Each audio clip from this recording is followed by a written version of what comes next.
앞서 보신 것처럼 올해 이상기후 조짐이 심상치 않습니다. 우리나라뿐만 아니라 세계 곳곳에서 때이른 초이른 무더위가 이어지고 있는데 관련해서 맹소영 웨더 커뮤니케이션 대표 모시고 얘기 나눠보겠습니다. 안녕하세요. 네, 안녕하세요. 올해 정말 예년보다 폭염이 좀 일찍 시작되는 것 같습니다. 오늘 좀 날씨가 무덥던데 6월에 무더위가 시작될 것이란 예측이 나오지만 기온이 꽤 높아요. 생각보다 더 높아요.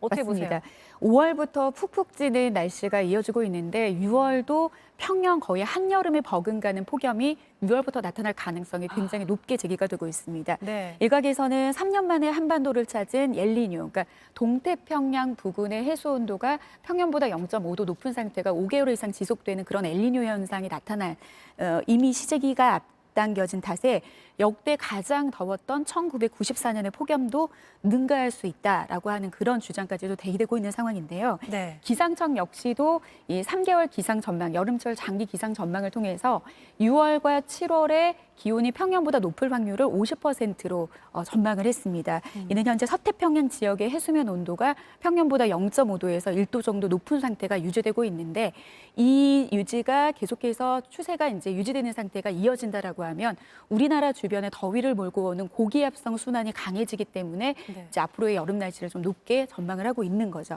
근데 다만 이 폭염이라고 하는 것은 강도도 강도지만 얼마나 지속이 되느냐의 여부도 굉장히 기록을 다르게 만들 수가 있는데요. 네.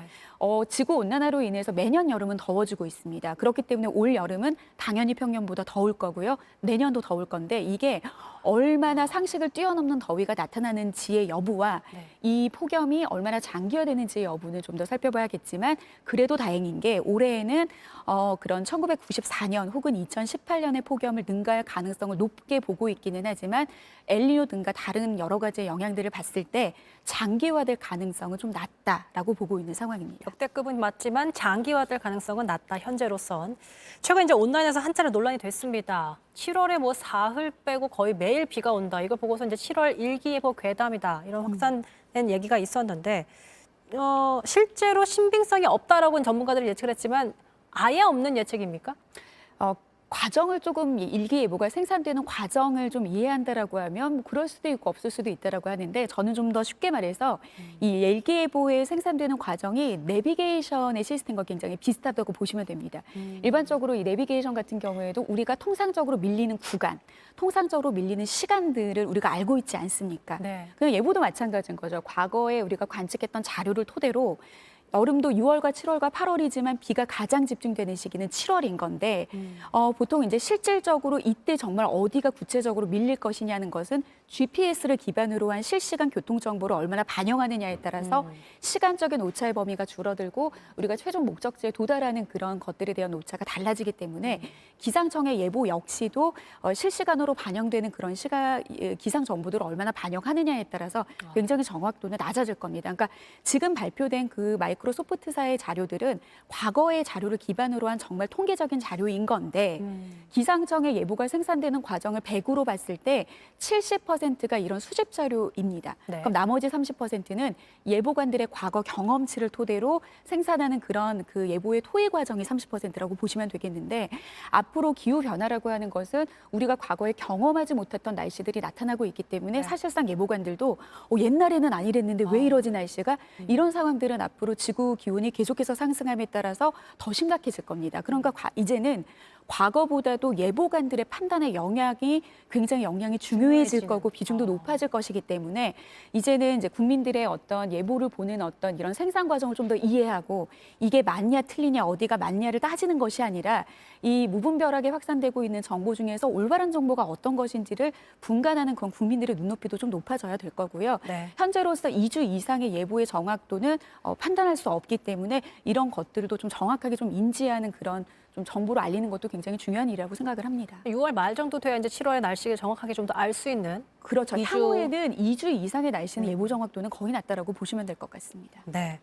며칠 전 이제 상하이 낮 기온이 150년 만에 최고 기온을 기록했다고 하고 최고 5월 기온을 기록했다고 합니다. 일본도 지금 폭우가 쏟아졌고 계속해서 좀 이런 현상들이 지속되다 보니까 이제 정말 기후 위기가 현실화됐구나라고 체감이 조금 되는 것 같기도 하거든요. 아마 이미 현실이 됐다라고 체감을 이미 하신 분들이 훨씬 더 많을 겁니다. 올해 발표된 기후변화에 관한 정부 간의 협의체 IPCC가 제6차 종합 보고서를 발표를 했는데요. 지금 최근 2011년부터 2020년까지 10년 동안 지구의 평균 온도가 산업화 이전 대비 1.1도 정도 상승을 했다고 밝혔습니다. 네. 이런 1.1도의 속도는 과거 100년 안에 산업화 이전에 비해서 1.1도지만 사실 과거 전지구적인 지구의 어떤 역사로 따졌을 때는 과거에 1.1도 정도 상승을 하려면 2만 년에서 3만 년 정도가 걸렸거든요. 또 굉장히 그러니까 빨라졌다는 굉장히 거죠. 정말 빠른 속도로 올라가고 있는데 네. 앞으로 1.5도까지 도달하는데 불과 20년이 되지 않는 세월이 남았다고 경고를 하고 있습니다. 그럼 많은 사람들이 왜 1.5도가 그렇게 중요하냐라고 하는데 1.5도 이상이 됐을 경우에는 지금은 그나마 맞지 않은 그러니까 예측을 하기 힘든 그런 날씨 상황을 어느 정도는 그래도 예측을 할 수 있지만 1.5도 이상이 돼버리면은 지구 시스템이 거의 붕괴된다고 보시면 됩니다.